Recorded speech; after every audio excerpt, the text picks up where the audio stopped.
Welcome back. Skeleton here, and this is the third and final video that you'll need to help you with arithmetic and geometric sequences. So we have talked about how to continue the pattern and find the pattern, how to write its explicit equation and use it to predict a future number. Today we're going to focus on how to match a sequence with its graph, and then we're going to talk a little bit about recursive equations. We're really going to only ask you maybe a question or two on your test about them. So explicit is definitely the more important one in Algebra 1, but I do want you to understand a little bit about recursive equations.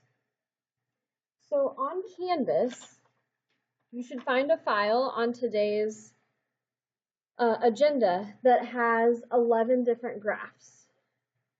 Okay, and then these graphs match with the different sequences we've been looking at this week. So you'll notice on these, some of them are curves, some of them are lines with a constant rate of change, and they're also all counting by different numbers. The dots, or the points on the graph, are going to correspond to the numbers in the pattern. Okay, so let's start with A. So I'm going to show you how to do this both with and without a calculator. Okay, so if I look at A, 45, 90, 180, 360, we need to find a graph where the first term is 45, and then it's doubling every time. So it's going to be growing very quickly. Okay, so if I, check the first one, graph 1, I can't tell exactly what numbers it's at, but I do know that it gets very close to 3,000. This looks like it could be the right graph, especially because it starts off slow and then is increasing very quickly. If I look at the other graphs that are my options, does anything else start small and then increase very quickly? It's decreasing. This is increasing at a constant rate. This is increasing, but it starts as a negative. Ooh, that one's interesting. So looking at all of them, I'm pretty sure graph 1 is going to be my only option. And you don't have to draw it, because you can always go back and look at these graphs, or you can put a sketch if you want, right, showing that it's starting off slowly and then increasing quickly. Okay, another option if you want to check your work is to go to y equals in the calculator and type the explicit equation, which we already have written. So I did 45 times 2, and then I used a caret on the right side. Instead of n, I'm going to type x. Then I can go to the graph. Okay, now this doesn't look like the one on the paper, but remember the one on the paper goes up to 3,000. So one trick we can use, if you go to zoom in the middle, there's actually an option zoom fit that's going to try to make the graph fit nicely on your screen. And if I do that, so that's zoom and then option 0, okay, yes, then this, I know it's connected, but it's making the same shape that I see from graph 1 on the paper. Okay, so I'm going to mark off graph 1, done. Okay, let's try the next one. If I just look at the pattern, it starts at -4, it's adding 2 each time. So if we could find one that starts off around -4 and is increasing by a constant amount, if you scan these graphs, it looks like 2 of them start in the negatives and increase by the same amount. Oops, pause, I'll be right back. Okay, sorry, we just had a fire drill, but I'm back. Right, we were looking at these two, which one might start at -4 and then increase by a constant rate each time. So it looks like this one, the first point's at -20, But here's negative 10, so it does look like this graph is counting by 2's. So it starts at negative 4, it's going up by 2 to negative 2, 0, 2, 4, 6, 8, just like our pattern. If you wanted to check in your calculator, then we would want to type the explicit equation, negative 4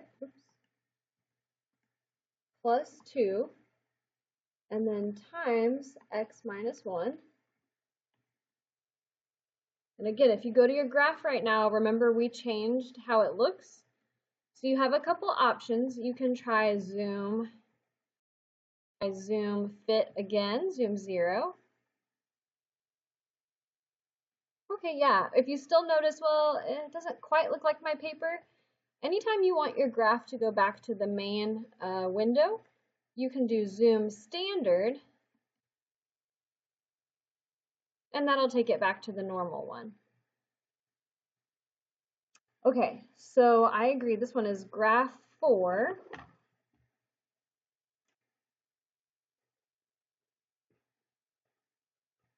So I knew it was right because it started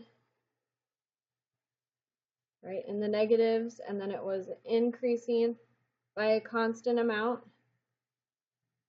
Okay, so it doesn't have to be your prettiest graph, you're just showing me that it is going up at a constant rate. It started in the negatives. Okay, here, geometric, we're starting at negative 2 and it's getting very negative very quickly. So let's go look for one that starts in the negatives and then decreases very quickly. Okay, it looks like 2 could be an option, decreasing quickly. This one starts in the negatives, but it's getting bigger. So that's my only option. So this is going to be graph 2.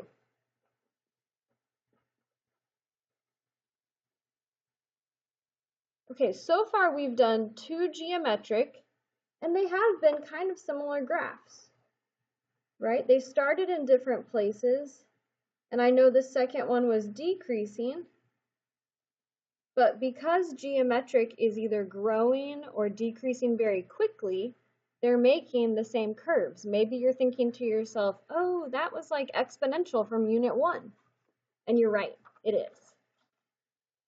With arithmetic, if I'm adding or subtracting the same amount every time, then that means, oh, that's linear. So let's see if that continues to work on the next examples. The next one starts at 4, and it is subtracting this fraction 9/4 each time. Okay, so this one is subtracting, oh, it starts way up at 1500, or close to it. Okay, could this start at 4? It looks like if that's 10, 2, 4, 6, 8, 10, looks like that one might be a little bit too high. Let's see what our other options are. I need a line. Okay, here we go. So I have 4, and then I was supposed to have another fraction that was positive, then a negative fraction, then more negative, and more negative, and more negative. So this looks like graph 5.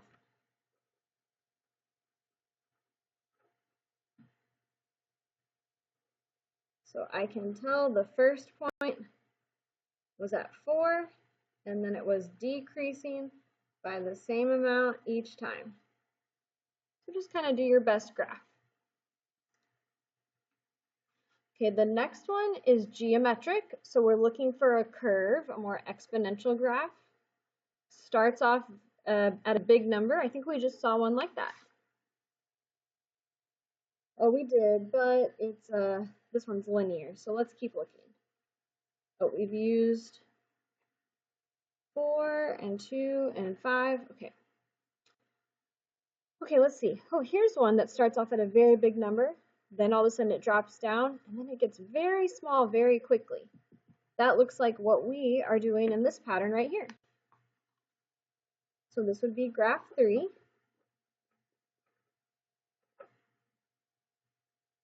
Okay, I'm not going to sketch it because you can always go back and look at the graph from this file in Canvas.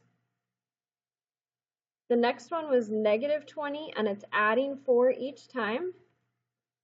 So let's find one that starts at -20. Here we go, looks like graph 6. It's linear, adding a constant rate each time.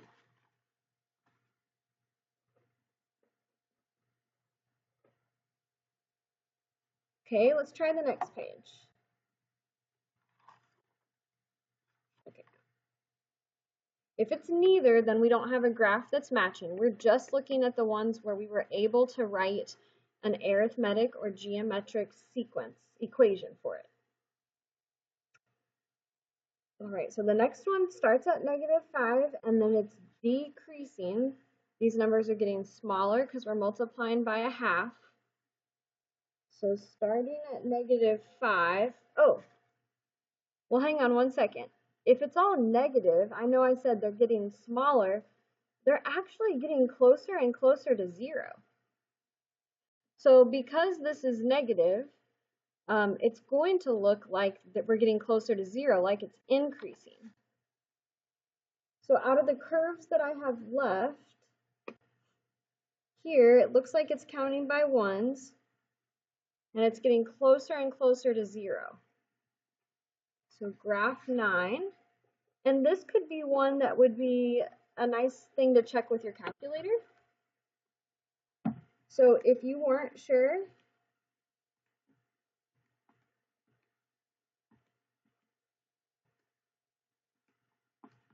I can go to y equals,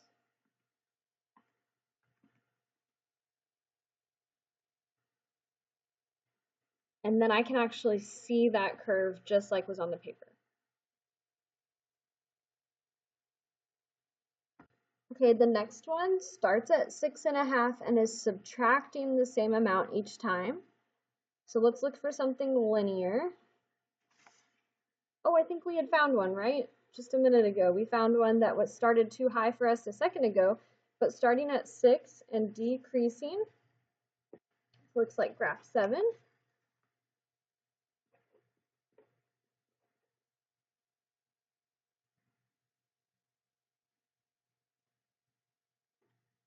Okay, and then very final ones. 3 left. We have one where we're starting at -16.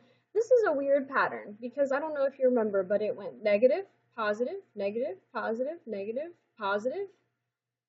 So we haven't talked about these kind of strange graphs yet, but look at what they do. There's a point below the x-axis, then above, then below, then above, then below, then above. So I'm guessing it's one of these two. We need to start at -16.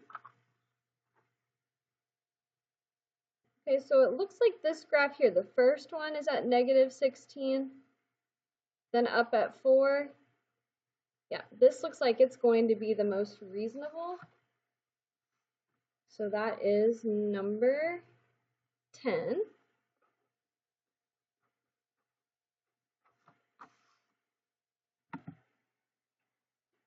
Oh, and also just so you know, if you do try to go type this in y equals and look at it, the calculator is going to have a very hard time graphing it because it always connects the points and these points jump back and forth, positive, negative, positive, negative. So this is one where it's not going to help you to look at it in a graph. Okay, the next one is arithmetic. It's subtracting at a constant rate. So let's look for one that starts 1473. So almost 1500. Oh, there's this graph here. Decreasing at a constant rate. So that's graph 8. Okay, sure enough, we have one left. This one starts at -4, then positive, negative, positive, and these numbers are getting further and further apart. So it looks like the graph that we have remaining is going to work. Graph 11.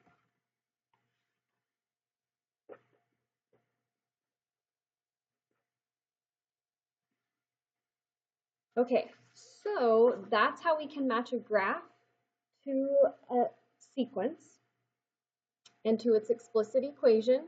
We know that arithmetic made a linear graph and geometric made an exponential graph. Let's talk quickly about the recursive equation. So I made up an example that's not on the notes, just to kind of introduce it to you so you know what's happening. Okay, so let's just look at the arithmetic side first.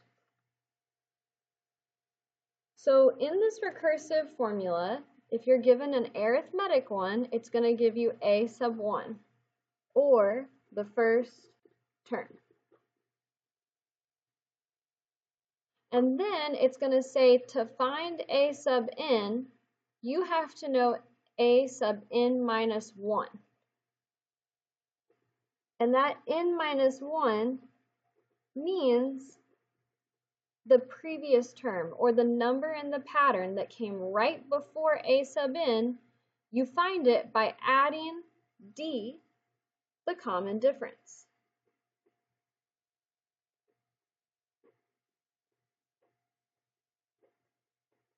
Okay, so the way that you're going to be asked this on a quiz or test is just like this example below. Write the first 4 terms given a sub 1. The first term is 5. And then to find any term, we take the previous term and add 7. So if you know the first term, then to find the next one, we would just take the number before it, add 7, and I get 12. To find the third number, I would just take the second number, the one before it, add 7, and get 19.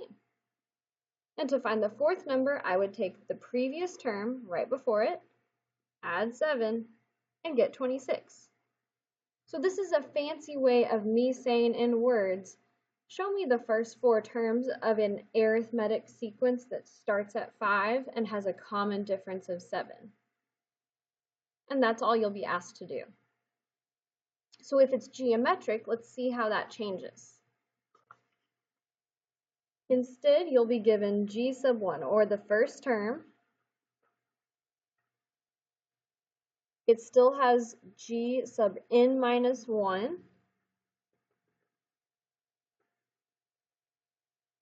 So that's the previous term. And we have to know what it's multiplying by in the problem.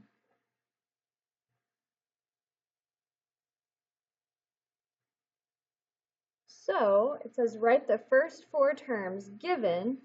The first term is 64. And then g sub n minus 1 times a half. We're multiplying by a half each time. Okay, so for these first 4 terms, the first one's given. And then my common ratio, we have to take the term before, so the first term, multiply by a half, and I get 32. To find the third term, I take the previous one right before it, times a half, and that gives me the next term. And then to get the final term, we take the previous one, multiply by a half, and that would be 8. Okay, so on a test or quiz, I'm going to give you the first term and then the recursive formula for you to use. We're going to practice writing the recursive formulas, or the recursive equation, for these same examples we've been looking at. So if we're writing it and it's geometric, we have to supply the first term, which we know is 45. And then to find any number, we would take the number right before it times the common ratio, which we know is 2. So this just means the pattern starts at 45 and multiplies by 2 each time.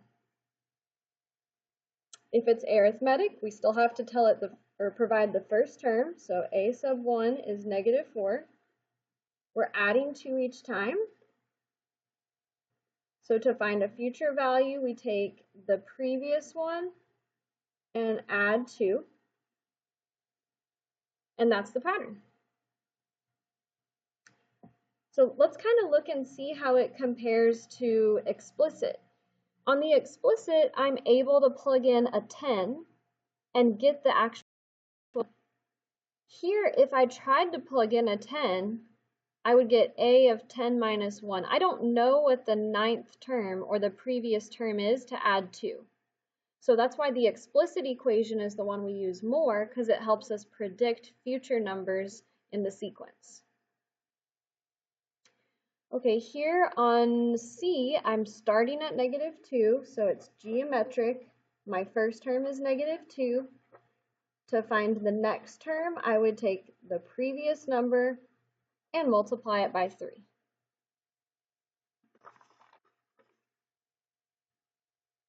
Okay, looking at the next ones, I have an arithmetic. The first term is 4. And the pattern here is that we take the previous number and we subtract 9/4. Okay, the next one's geometric. So our first term is 1,234. And to find a future term, I take the previous one and I multiply by 0.1. If it is a decimal, then it would make sense to write this with parentheses to show that, so that my dot and my decimal, my multiply and decimal don't get confused. Okay, H is arithmetic. So first term is -20. To find the next terms, we would just take the one before it and add 4, because that's our common difference. I bet you can do the rest, but I'll still fill them in too.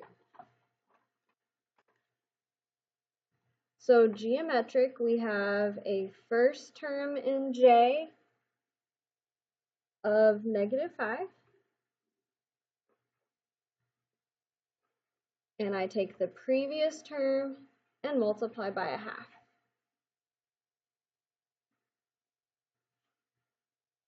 Okay, on K, oops, I need my first term.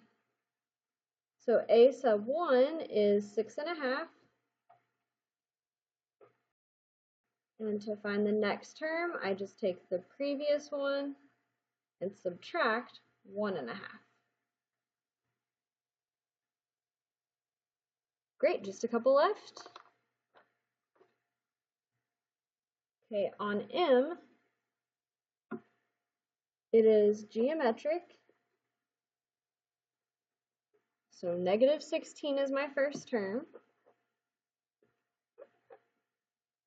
And I take the previous term and multiply by -1/4.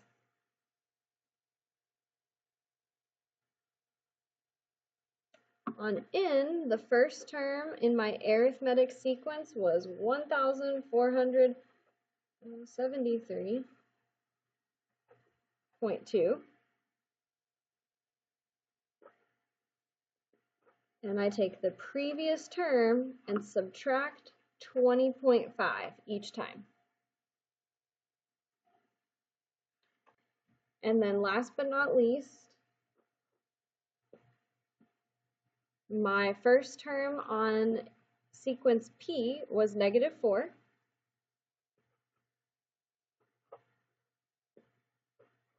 And I take the previous term and multiply by -3 to create that sequence. Okay, so make sure that for this unit's test and quiz, you're able to identify the pattern, find the common difference or ratio, and write the explicit formulas. The only thing you'll need for recursive is looking at the formula and then making the first 3 or 4 terms of that pattern. Let your teacher know if you have any questions.